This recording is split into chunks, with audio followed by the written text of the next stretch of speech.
اعوذ باللہ من الشیطان الرجیم بسم اللہ الرحمن الرحیم وَأَقِيمُوا الصَّلَاةَ وَآتُوا الزَّكَاةَ وَمَا تُقَدِّمُوا لِأَنفُسِكُم مِّنْ خَيْرٍ تَجِدُوهُ عِندَ اللَّهِ إِنَّ اللَّهَ بِمَا تَعْمَلُونَ بَصِيرٌ۔ وَأَقِيمُوا الصَّلَاةَ، یہ مومنوں کو تسلی بھی دی جا رہی ہے اور تعلیم بھی کی جا رہی ہے، ہدایت دی گئی ہے کہ وہ اپنے حسد کی وجہ سے کریں سو کریں، تم نے ان کے مقابلے پر ویسے نہیں اترنا۔ پہلی بات یہ کہ معاف کر دو ان کو، دوسری بات یہ کہ درگزر کرو، تیسری بات یہ کہ وہ اقیم الصلاۃ، واو کے معنی اور،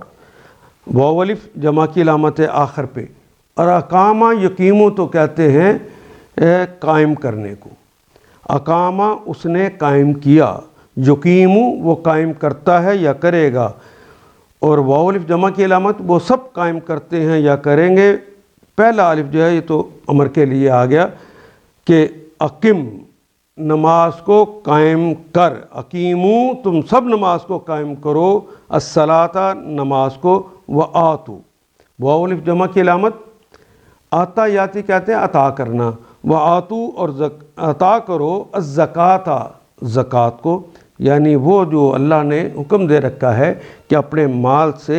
یہ نصاب ہو تو اتنا دینا ہے، اس حساب سے جب چیز اللہ کی راہ میں دی جاتی ہے وہ زکوٰۃ کہلاتی ہے، جو اس سے زائد ہوتی ہے وہ صدقات کہلاتے ہیں۔ تو وہ زکوٰۃ دو، نمبر ایک یہاں، نمبر تین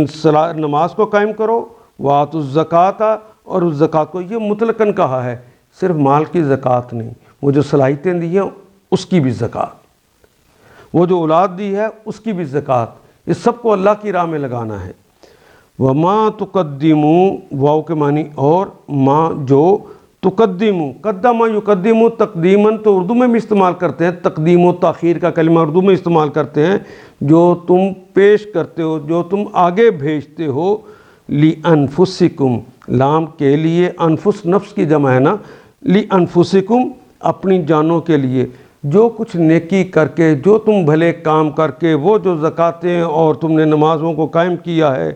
اور دشمنوں کی دشمنی کے باوجود اپنے آپ کو پازیٹیو رکھا ہے اور حسد کی آگ میں تم برابر کے شریک نہیں ہوئے، اگر تم ایسا کرو گے تو یہ خیر ہے جو تم آگے بھیج رہے ہو۔ تقدموا لانفسکم من خیر، من سے خیر بھلائی میں سے، یہ جو تم نے خیر بھیجی ہے آگے، تجدوہ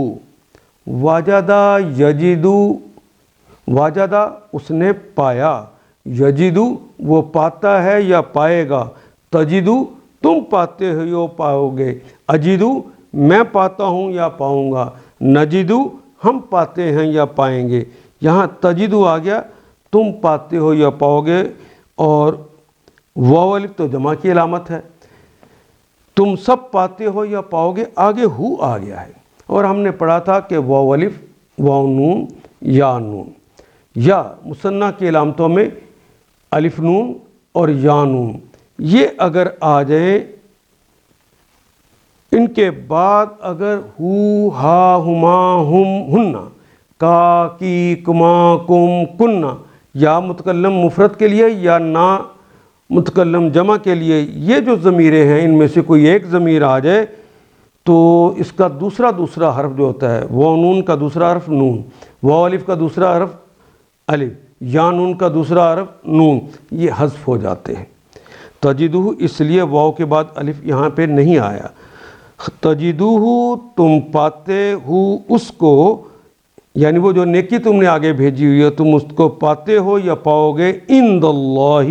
اللہ کے قریب، اللہ کے نزدیک، جب اللہ کے ہاں جاؤ گے تو تم اسے اللہ کے پاس پاؤ گے۔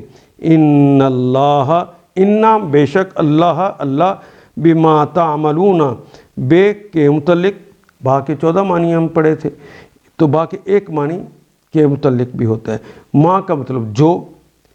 جو اس کے متعلق جو کہ تعملون، تے تو تم کے لیے آ گیا، وانون تو جمع کی علامت آ گئی، باقی تو ہماری زبان کا کلمہ رہ گیا، عاملہ اس نے عمل کیا، یعملو وہ عمل کرتا ہے یا کرے گا، اور تعملو تم عمل کرتے ہو یا کرو گے۔ ان اللہ بما تعملون، بے شک اللہ تعالیٰ اس کے متعلق جو تم عمل کرتے ہو بصیر، اصل میں تو کلمہ تھا بصرا، اس نے دیکھا۔ بصرا کو فعلہ کے وزن کو فعیل کے وزن پہ کہا گیا تو یہی کلمہ بن گیا بصیر۔ اللہ تعالیٰ تو ازل سے ابد کے دیکھنے والے ہیں، جو کام تم جہاں کرو گے، وہ جو تمہارے دل کے اندر بھی گزر رہی ہے بات اور جو تمہارے جسم کے اوپر طاری ہوئی ہے، اس سب کے اوپر اللہ نظر رکھے ہوئے ہیں، اللہ دیکھ رہے ہیں۔ گویا